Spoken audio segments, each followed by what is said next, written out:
You know, but New York and New Jersey were in a lot of trouble long before the plague came. And they were, they had a lot of problems long before the plague came. Most Americans say the top priority right now should be staying home to slow the spread of the virus. You're the president, and people tuning into these briefings, they want to get information and guidance and want to know what to do. They're not looking for rumors.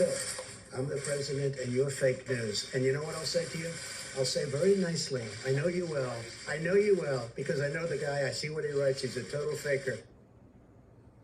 That's all beyond insane and enraging. It wasn't even the darkest moment 4 years ago. That came right after William Bryan, who's the head of science and technology, the Department of Homeland Security, gave a lesson on what we know about how the virus survives outside the body.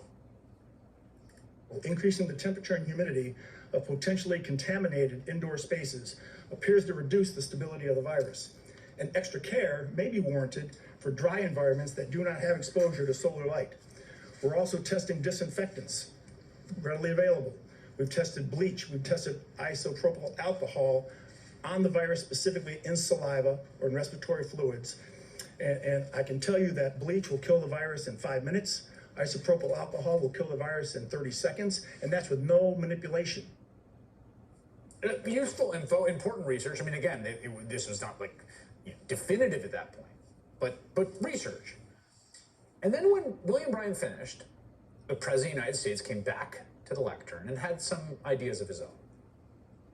I would like to thank the President, thank the Vice President for their ongoing support and leadership to the department and for their work in addressing this pandemic. I would also like to thank the scientists, not only in S&T and the NBAC, but to the larger scientific and R&D community. Thank you very much. Thank you, Mr. Bryan. Thank you very much. So I have, Phil, a question that probably some of you are thinking of if you're totally into that world, which I find to be very interesting.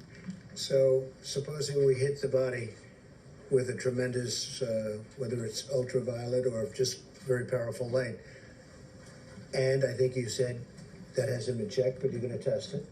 And then I said, supposing you brought the light inside the body, which you can do either through the skin or in some other way. And I think you said you're going to test that too. Sounds interesting. Right, and then I see the disinfectant, where it knocks it out in a minute, 1 minute. And is there a way we can do something like that by injection inside or almost a cleaning? Because you see it gets on the lungs and it does a tremendous number in the lungs. So it'd be interesting to check that. So that you're going to have to use medical doctors with. But it sounds interesting to me. So we'll see, but the whole concept of the light, the way it kills it in 1 minute, that's pretty powerful. The president mentioned the idea of cleaner bleach and isopropyl alcohol. You mentioned there's no scenario that could be injected into a person, is there? You know, I'm here to talk about the findings that we had in the study. We don't do that within that lab, our labs. It honestly is so much worse than I remembered. It was. Thousands of people were dying a day. That was the President of the United States.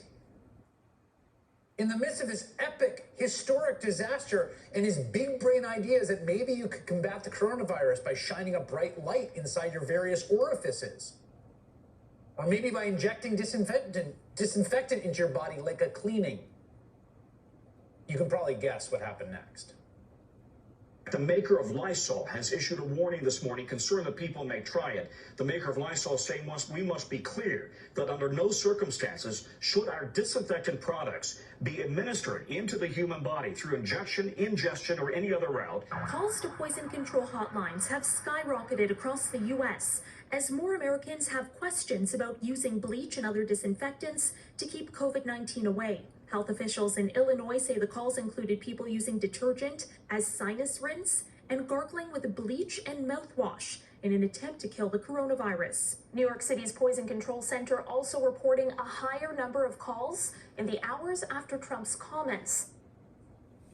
The clownish, reckless, dangerous, incompetent handling of a genuine crisis, the first one he faced, a pandemic that went on to kill 1 million Americans. That's part of the record.